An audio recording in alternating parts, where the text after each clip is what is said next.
So I hope all of you have had some time to connect, learn, go to the booths, say thank you to our sponsors, our conference planners, speakers, vendors, and the volunteers that made this a success so far.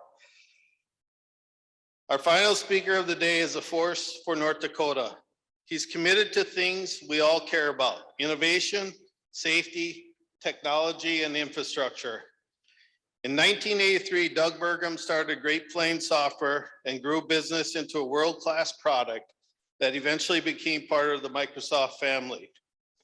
Always one to champion our great state, he became governor in December 2016, and with his tenure, the transportation industry gained a strong ally in building a world-class transportation system across North Dakota. Please help me welcome the 33rd governor of the great state of North Dakota, Governor Doug Burgum. Go Transportation Conference, like lights, music, pumping everybody up, trying to wake everybody up for the last speaker of the day. That means you've only got one thing to sit through before whatever you're doing tonight. So anyway, but thank you, Ron Henke, for that introduction. Ron's been a fantastic partner. I've enjoyed working with him 2 times. He's been the interim leader of DOT. He's got a great record of service for the state of North Dakota. He's always fighting for all of you folks. And he and Bill Panos make a great team. But let's get it up for Ron Henke.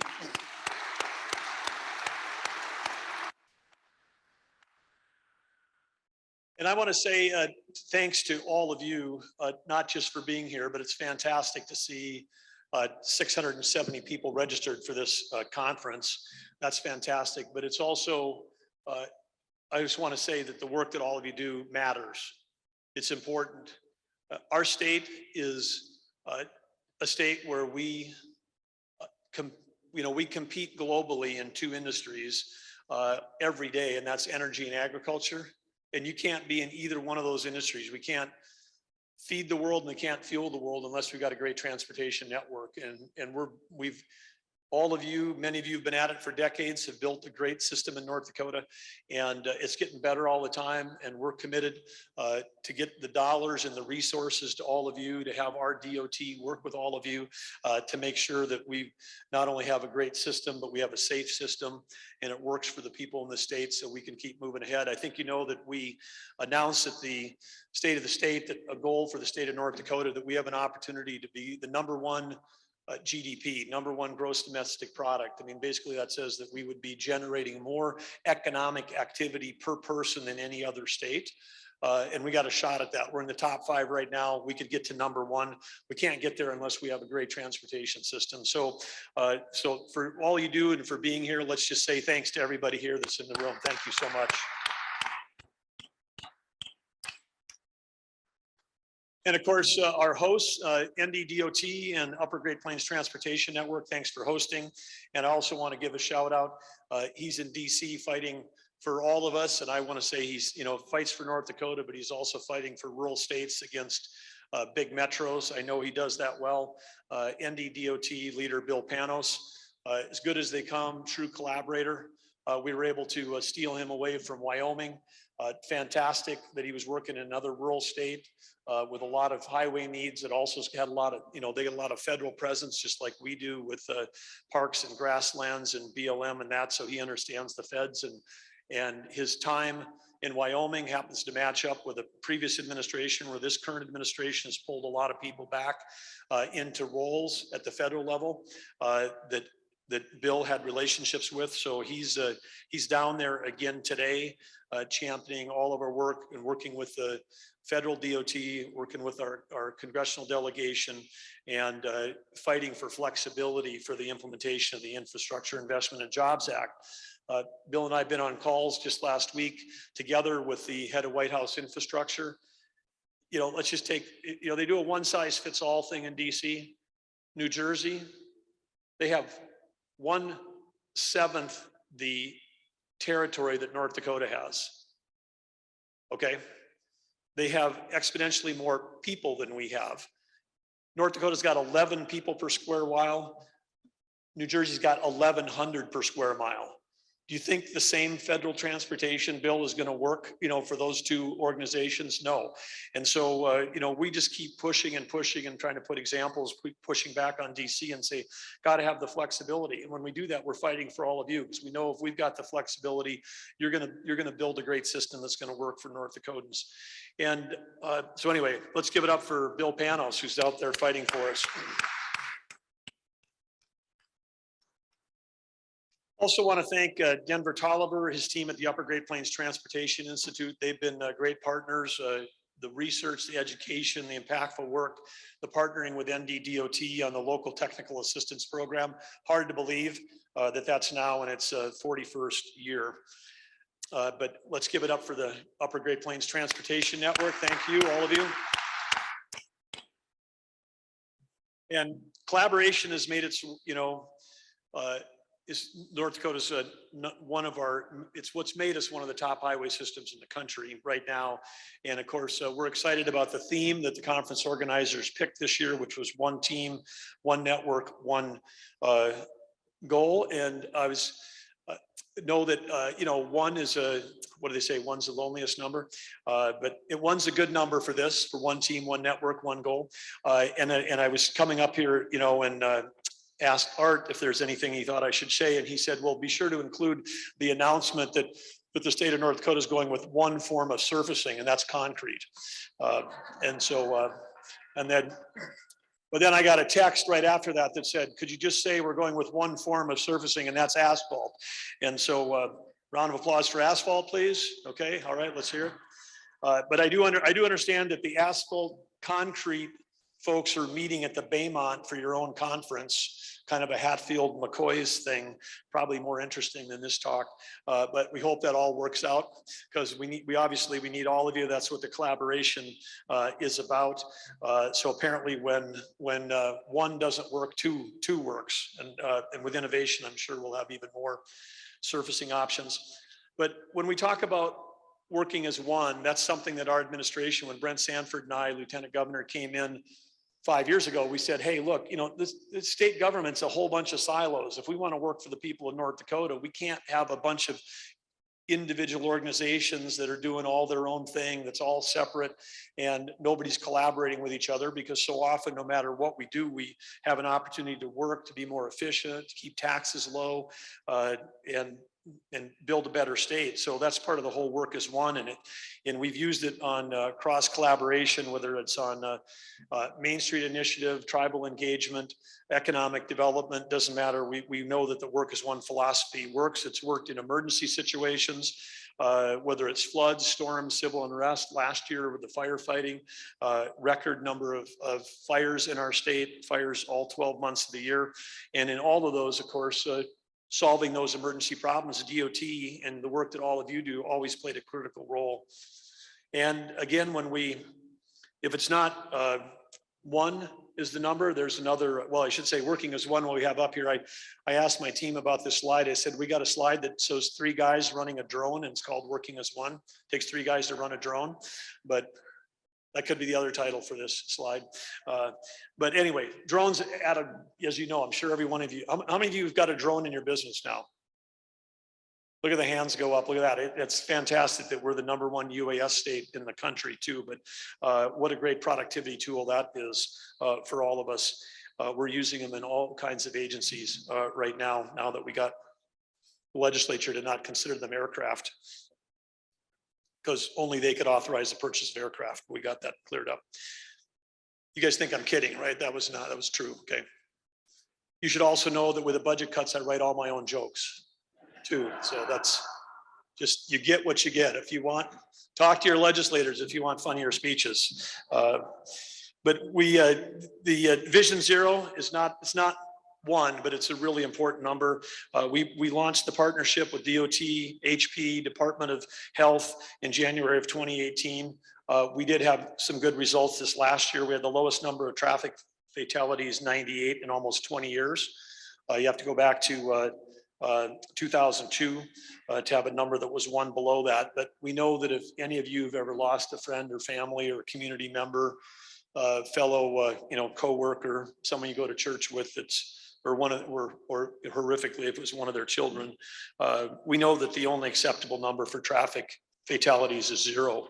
And we deeply appreciate all the work that all of you do, because we know that when you're doing that, when we're building safe, smart roads in North Dakota, we're helping prevent injury, preventing crashes that lead to fatalities, and keep our roads safe. And this, of course, is an important time for us to remember that, because this has been a super challenging winter. Interstates being shut down. In the eastern part of the state, I think we've had 13 declared blizzard events. Last just a week ago, when I got a text from Director Panos on that during the President's Day storm that we were having, but he was giving me a heads up that we were shutting down sections of 29 and 94. But he also told me that 4 snowplows had been hit that day. I said, what does that bring our annual total to? I think you'd be surprised to know that there are 16 times our snowplows have been hit this winter by motorists. And fortunately, many of those without injuries, but one with injuries to a citizen near Dickinson. And then the DOT, and gets involved when we've got winter events, and DOT, collaborates with a highway patrol. There was 15 injury accidents during that one storm, that one particular day. Thankfully, no deaths, but people still getting in scary situations. And that led me to ask Colonel Solberg. I said, well, if we've had 16 snowplows hit this winter, how many trooper vehicles? Answer was 6 we've had hit. So North Dakotans have hit 6 highway patrol vehicles. None of the highway patrolmen have been killed, but 5 of those have occurred on highways, all of which could have been life-threatening situations. But then the 6th, I said, what's the 6th one? The 6th one, a little bit lighter. This is in the category of you never want this to be you. Our highway patrolman pulls off the interstate. They're sitting at a stoplight in one of our metro areas, and the person behind him, I'm presumably maybe checking their text, rear ends a highway patrolman. So can you imagine like looking up with a shock of I've just hit somebody, and then you look up and you see it's a squad car? That would fall in the kind of day you'd want to have. But on the serious side of things, I appreciate all of you again for the work you're doing and keeping our roads safe. In that one storm, we deployed 273 different equipment operators across the state. They worked a total of 9,585 hours in response to the storm to make sure that our roads were clear and safe for passage. I think you have to concur with Director Panos when he describes their efforts as amazing. And that's a fitting description. But I just want to say for those people that are out there in those plows, driving the plows, including the one that won the naming contest this last year, Darth Blader, that was the winning name out of hundreds of suggestions. But let's give it up for all the highway patrolmen and snowplow drivers that keep North Dakota roads safe.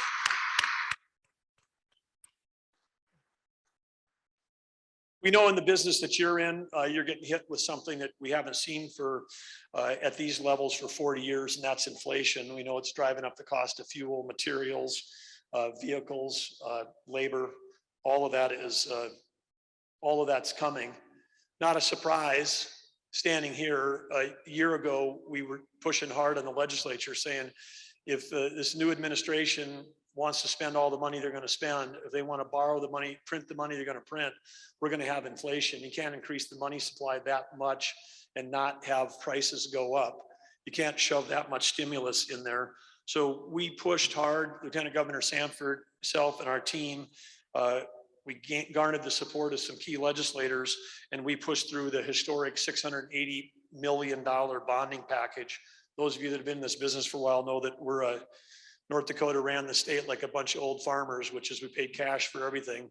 Interest rates were at a historic low. We're heading into a period of high interest rates. We had an opportunity to borrow $680 million at rock bottom interest rates, put the capital to work now, which we did through the special session. Some other states haven't even concluded how they're going to spend their federal funds. They're going to be flying right into the face of all of this, but at least you may be facing inflation, but if you as a taxpayer know that we borrowed that money at a cheap price this year, and that's going to help us get more bang for the buck with that swift action.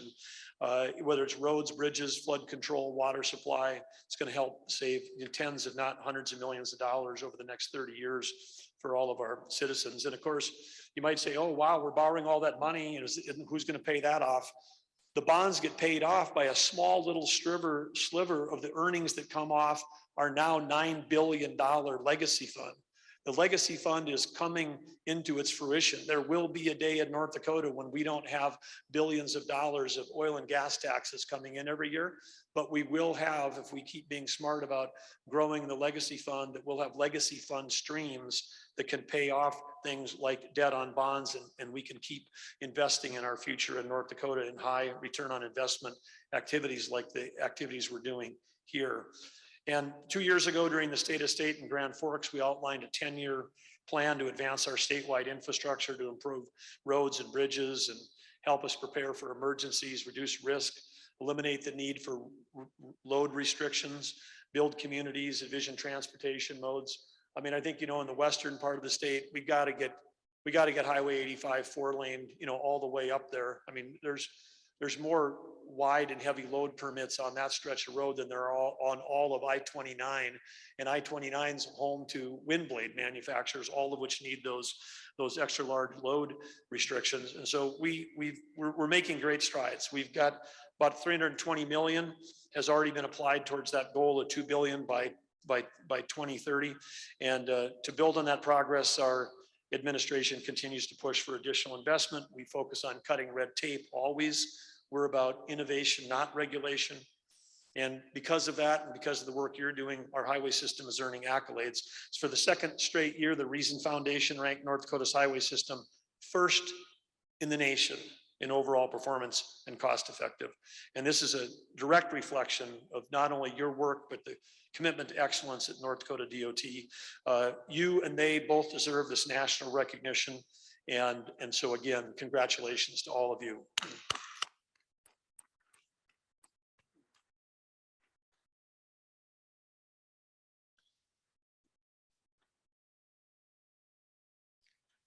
Costs of goods and services rising, materials rising.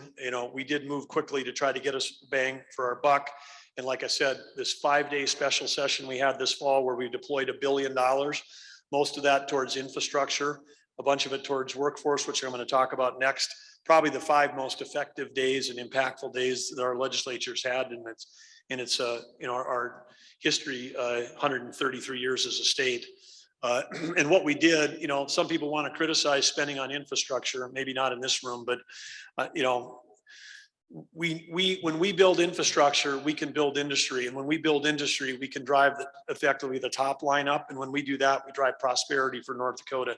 And when we do it with low interest things, all of that is smart, it's conservative, it's great cash management, it's fiscally conservative, and that's what you can count on from Brent and I. We have made a record level of strategic investments in infrastructure, 2.3 billion. We did have a drop. I think there's a slide coming up. We did have a drop of early on. Of course, we were coming in during that time when we had to do what no one had ever done. We had to cut $1.7 billion out of the budget to make the budget work. We had to go from 6 billion in the general fund down to 4.3. There's never in the history of the state has there ever been a general fund cut that big. We kept schools open and education going and healthcare rolling. We kept everything going, but we had to make cuts. We were able to build back a little bit. And then this last year, with that bonding coming on top of that stack, giving us more juice to get going now when we had low interest rates, but have moved back to record levels of investment. And that's before the federal dollars came into place. These were, appropriations from the, including from the general fund. But our administration will keep pushing for infrastructure, especially smart infrastructure. It's one of the 4 pillars of the Main Street Initiative, along with healthy, vibrant communities, economic diversification, and 21st century workforce. And we know that workforce is a big issue for all of you. And I know you had the keynote this morning was on the new workforce. And people have talked about, they've tried to coin this phrase, the great resignation that's going on, record number of people resigning. It's not the great resignation. Workforce participation is still quite high. We'd like it to be higher, but it's the great reshuffling. People are leaving one job and going to another. They're going for flexibility. They're choosing other reasons why they might want to work someplace. And because of inflation, they're leaving because they can get paid more elsewhere. And believe I know that. You think, oh, he used to work in the private sector as an employer. I'm now in charge of 15,000 state employees. You know what's happening? A lot of our best state employees are leaving to go to work for all of you because the state is so far behind on how we compensate people.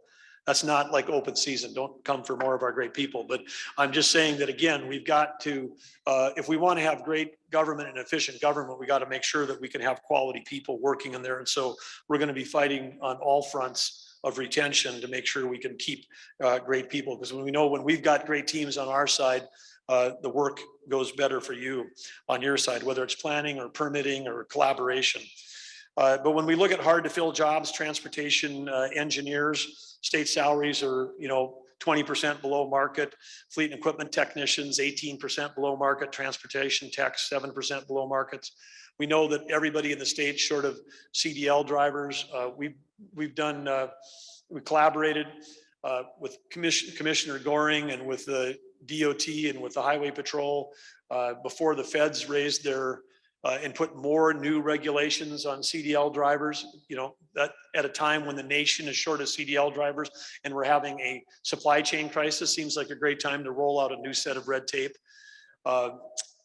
We sent a letter out. We identified 1,500 people in North Dakota who were currently of age, hadn't retired, their CDL permits had expired, and they were still eligible to go back to work. And we sent them a letter and said, if you hurry up, send this form in, you're going to still qualify. We'll get you your permit. We picked up, I think, 150 or more drivers that just renewed from that one outreach that we made at that particular time. But we're turning over every stone we can to try to help on workforce.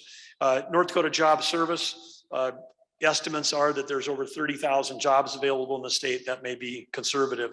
So we know we've got work to do going forward to make sure that we've got the way to keep workforce going, but we're also fighting for the whole state for workforce.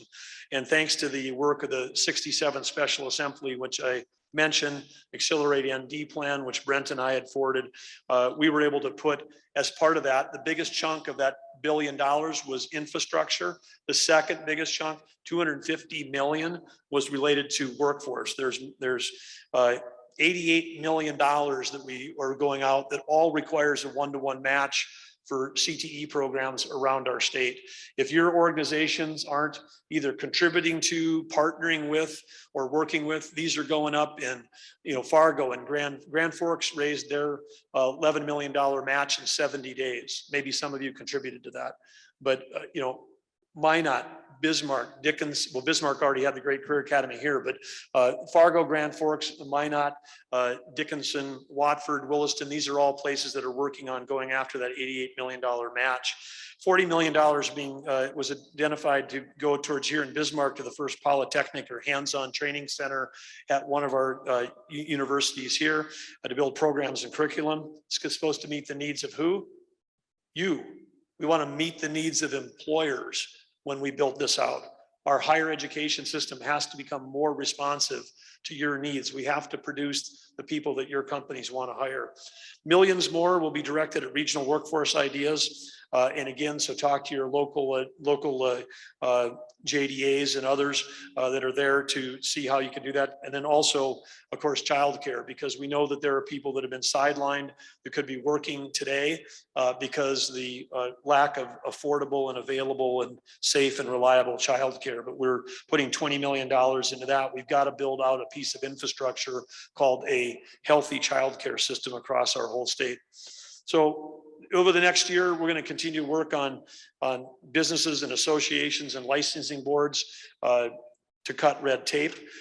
We still run into issues where people have got occupational licensing that if they move to our state, they can't work here because we've got too much red tape. We got to make it easier, not harder, for people to come and move and work in North Dakota. And working together, there's so much that we can accomplish. And I just, again, want to close how I started, and that's with gratitude for all the work that you're doing.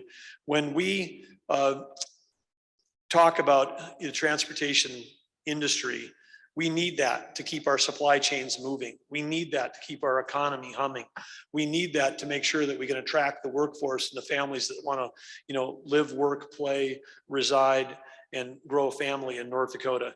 And if there's anything that the last year has taught us, and hopefully taught you guys all, everybody in this room knew it, but if it taught the general public, a lot of people 12 months ago didn't know what the word supply chain meant. And now when they can't get a part or a supply or something that's important to them, they're starting to understand that how goods and services move across this country. And most of them are moving on our roads. And so again, that transportation is critically important to our economy. It's critically important to our way of life. It's critically important when we're trying to move somebody on an ambulance to a hospital. It is just absolutely essential. We take it for granted too often, but know that Brent Sanford and I don't take it for granted, and we're going to keep fighting to make sure that we've got the infrastructure investments to put North Dakota on the top of that list over and over again. So in closing, I want to say that again, when we do work as one, when we do pursue Vision Zero, when we do, seek to accomplish what we do, there's 6 words that we adopted in state government when we started 5 years ago to really capture the purpose of what we do. And I think that purpose applies to all of you, because when you out are doing the work you're doing every day, you're empowering people. You're laying the groundwork that allows businesses to thrive and be more productive. The second thing we talk about is improving lives. And when you're building things that are safer and smarter, you're improving lives. You're not improving lives, you're saving lives. You're getting people home safe at night, regardless of the weather conditions. And when you do all that, and we got that great infrastructure, people are going to want to come here or stay here or come back like I did when I was a kid and say, hey, I think I can build a world-class company here with kids from every small town in the state of North Dakota. When people do that and come back here and do that, then you're inspiring success for the next generation. So I want to say to all of you, thank you for empowering people. Thank you for improving lives. Thank you for inspiring success. And go DOT and go conference. Have a great second day. Thanks for letting me close out today. Have a great evening. Appreciate it.